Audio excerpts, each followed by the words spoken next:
Hi guys!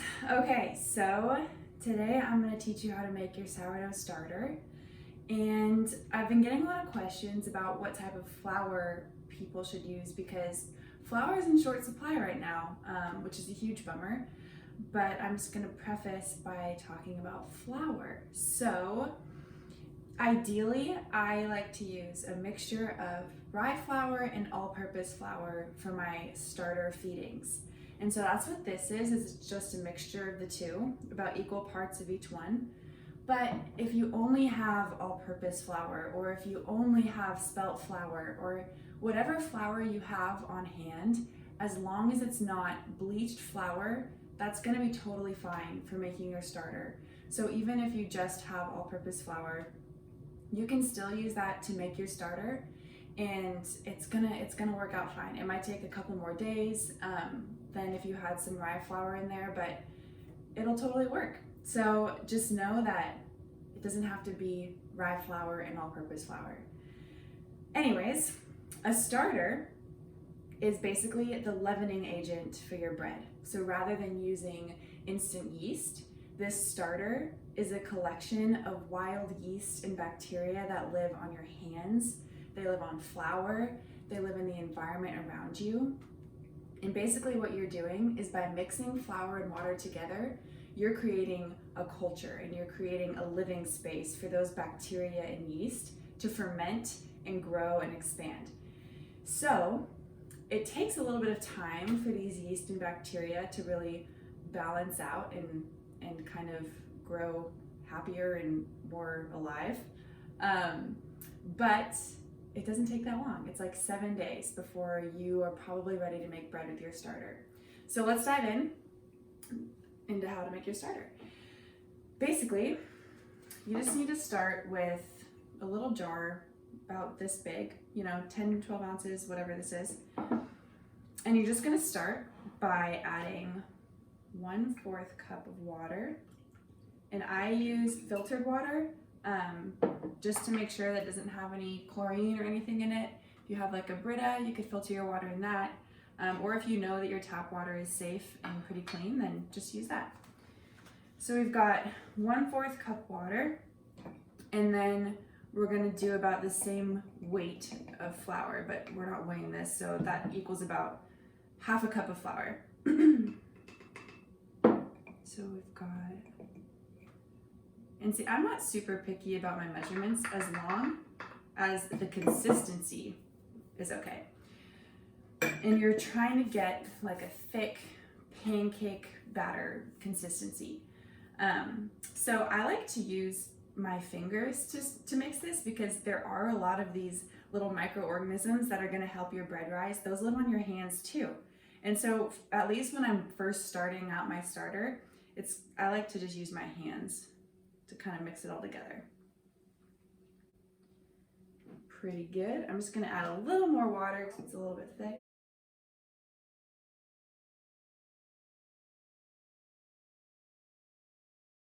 We've got this nice thick consistency. Let me show you. There it is. So we're just gonna wash our hands.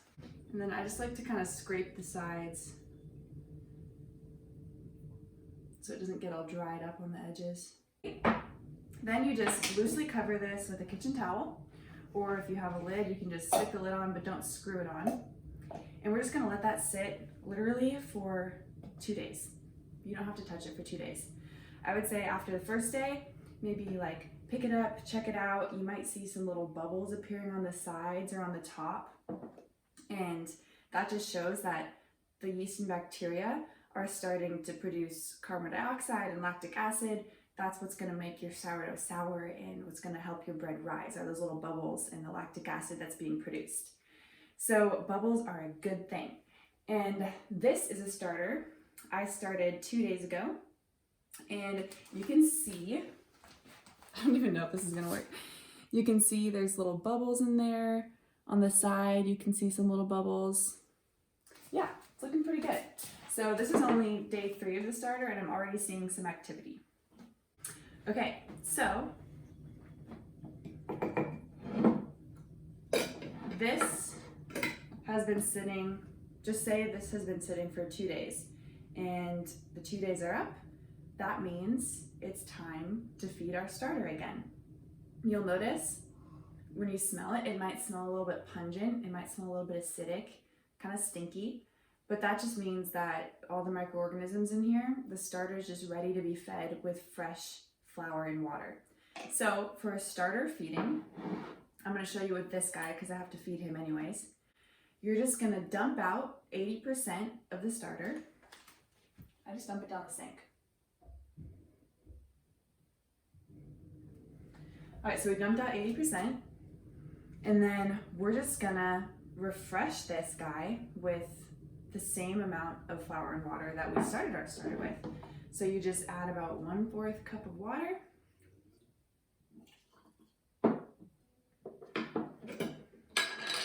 I'm gonna use a spoon for this guy.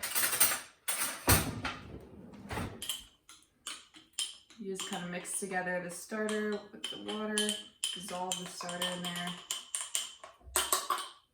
Awesome. And then, just gonna add some flour so that we get that thick, oh, this jar's smaller. I'm making a mess. Woo-hoo. All right.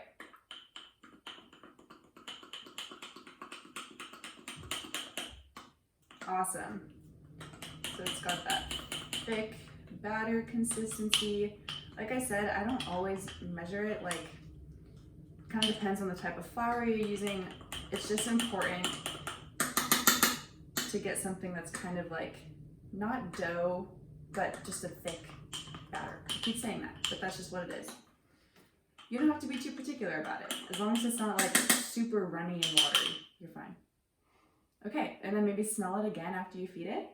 And you'll notice, oh, it smells like a little bit more sweet and milky. It doesn't smell so sour anymore. So we just fed it. We're just gonna do the same thing. Cover it with a towel, let it sit for 24 hours, and do the same thing the next day. And you're just gonna repeat that process on day 3, day 4, day 5, and day 6. And then by day 7, you should start seeing a super active starter. Like, you'll notice you'll feed it, and then for a few hours, it'll start rising and it'll like grow in volume. And after a few hours, it'll start to fall back down. And you might even notice there's like a little layer of liquid on top. That's totally okay. And you just dump that out when you discard the 80% when you're feeding. Just dump it out with the discarded portion and replenish it with fresh flour and water. So yeah, if you have any questions, just ask me. But anyways, I'm here to help you guys, and I hope this is super fun and simple, and I would just encourage you not to overthink it. Just keep it simple and just know that if you forget to feed it one day, just pick it up the next day. This is a really resilient thing, and if you don't treat it perfectly, I think it's still gonna be fine. So, cheers.